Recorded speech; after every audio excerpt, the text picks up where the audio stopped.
हम देश की एकता को सर्वोपरि रखते हैं और इसलिए सरदार वल्लभ भाई पटेल का दुनिया का सबसे ऊंचा स्टैच्यू बनाते हैं और स्टैच्यू ऑफ यूनिटी देश को जोड़ने का जिस महापुरुष ने काम किया उसका हम स्मरण करते हैं। और वो भाजपा के नहीं थे, वो जनसंघ के नहीं थे। हम संविधान को जीते हैं, इसलिए इस सोच से आगे बढ़ते हैं।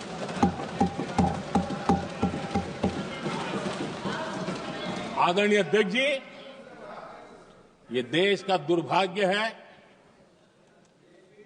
कि आजकल कुछ लोग अर्बन नक्सल की भाषा खुलेआम बोल रहे हैं।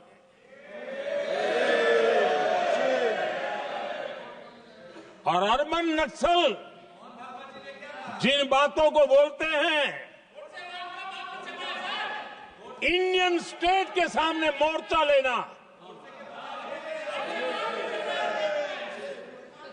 ये अर्बन नक्सल की भाषा बोलने वाले इंडियन स्टेट के खिलाफ लड़ाई की घोषणा करने वाले न संविधान को समझ सकते हैं, न देश की एकता को समझ सकते हैं।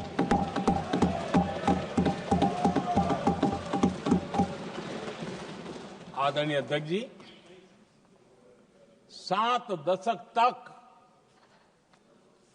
जम्मू एंड कश्मीर और लद्दाख उसे संविधान के अधिकारों से वंचित रखा गया।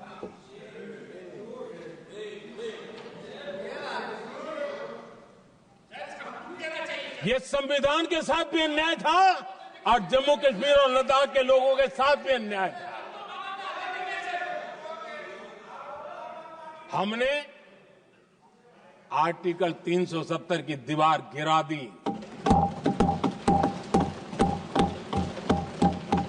अब जम्मू कश्मीर और लद्दाख के उन राज्यों को,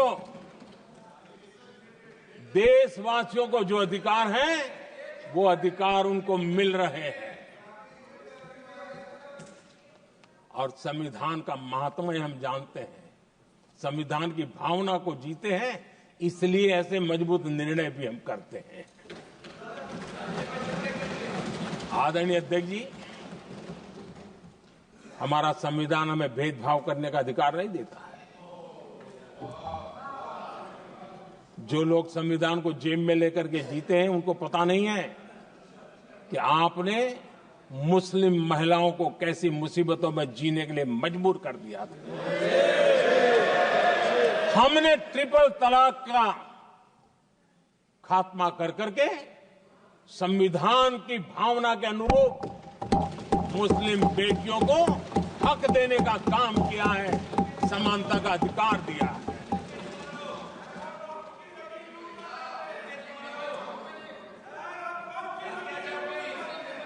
जब भी देश में एनडीए की सरकार रही है, हमने एक लंबे विजन के साथ काम किया है। पता नहीं देश को बांटने के लिए किस किस प्रकार की भाषाओं का प्रयोग किया जा रहा है।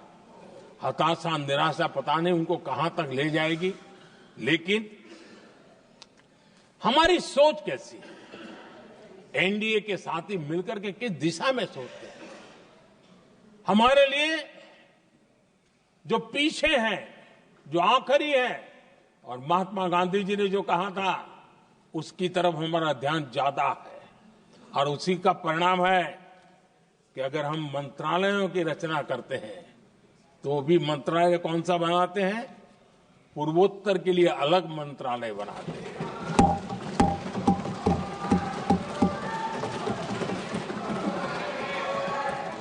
हम देश में इतने साल हो गए, अटल जी आए तब तक किसी को समझ नहीं आया था। भाषण तो देते रहते हैं। आदिवासियों के लिए अलग मंत्रालय एनडीए ने बनाया। आदरणीय अध्यक्ष जी, हमारे दक्षिण के राज्य समुद्री तट से जुड़े हैं। हमारे पूर्व के कई राज्य समुद्री तट से जुड़े हैं। वहां के समाज में फिशरीज का काम और फिशरमैन की संख्या बहुत बड़ी तादाद में है। उनका भी ख्याल रखना चाहिए और जमीन के भीतर के छोटे पानी के जो इलाके रहते हैं वहां भी फिशरमैन के रूप में काम करने वाले समाज के आखिरी तबके के लोग हैं। ये हमारी सरकार है जिन्हें फिशरीज के लिए अलग मंत्रालय बनाया। You told the Pakistanis exactly what you would do. You told them that we will not hit military targets. You told them we do not want escalation. Speaker sir, you imagine, दो लोगों के बीच में लड़ाई हो रही है, दो लोगों के बीच में लड़ाई हो रही है, एक आदमी जाके दूसरे को घूंसा मारता है और फिर कहता है देखिए मैंने घूंसा मार दिया, अब एस्केलेशन नहीं कीजिए। मतलब आपने पाकिस्तान को डायरेक्टली अपनी पॉलिटिकल विल बता दी कि आपके पास लड़ने की पॉलिटिकल विल है ही नहीं, कि आप लड़ना ही नहीं चाहते हो। और ये डिफेंस मिनिस्टर ने कहा है कि हमने, डिफेंस मिनिस्टर यहां हाउस में कह रहे कि हमने पाकिस्तान से जाके कहा कि हमने आपको एक झापड़ मारा है मगर हम आपको और झापड़ नहीं मारेंगे। हम एस्केलेशन नहीं चाहते हैं, आप रिस्पॉन्ड नहीं कीजिए और हम मिलिट्री टारगेट नहीं मारेंगे।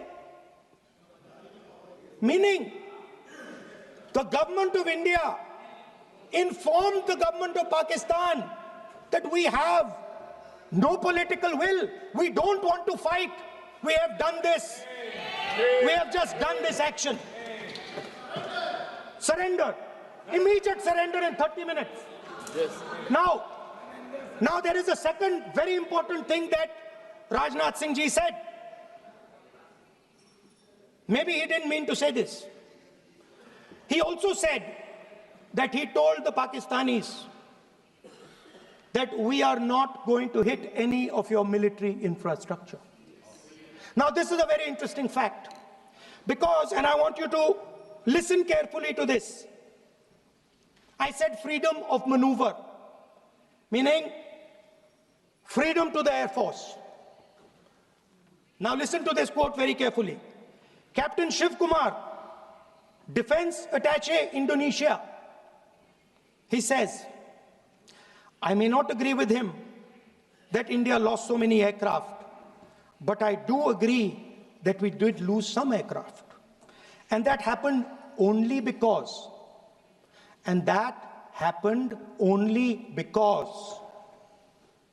of the constraint given by the political leadership to not attack the military establishment and their air defense.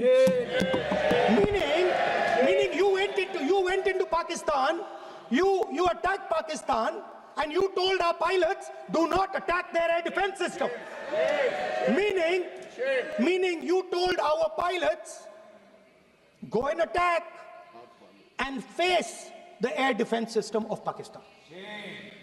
Meaning you tied their hands behind their back. Right? And the defense minister has said this in Parliament House itself, that we told the Pakistanis that we are not going to attack their infrastructure. इन्होंने बोला publicly house में कि भैया हम आपके जो military infrastructure है, आपके air defense system को हम नहीं attack करेंगे, और दूसरे साइड से आप हमारे पायलट भेज रहे हो, क्या होगा? हवाई जहाज गिरेंगे, right? So the point is, aircraft were lost. As this gentleman Shiv Kumar says, they were lost because of the constraint given by the political leadership to not attack the military and air defense infrastructure of the Pakistan. मतलब आपने शुरू किया और शुरुआत में आपने उनको कह दिया कि भैया हमारे पास ना पॉलिटिकल विल है और ना हम आपके मिलिट्री इंफ्रास्ट्रक्चर पर अटैक करेंगे, और फिर आपने हमारे पायलट से कहा जाके लड़ाई करिए, और नतीजा सारों को मालूम है। आप जवाब नहीं देना चाहते हो मगर नतीजा सारों को मालूम है। अनिल चौहान जी कहते हैं, what was important was not the jet being down, but why they were being down. मतलब वो कह रहे हैं कि जरूरी सवाल ये है कि जेट गिरे क्यों। वो कह रहे गिरे तो ठीक है, मगर सवाल जरूरी सवाल है गिरे क्यों? और फिर उसके बाद कहते हैं what mistakes were made.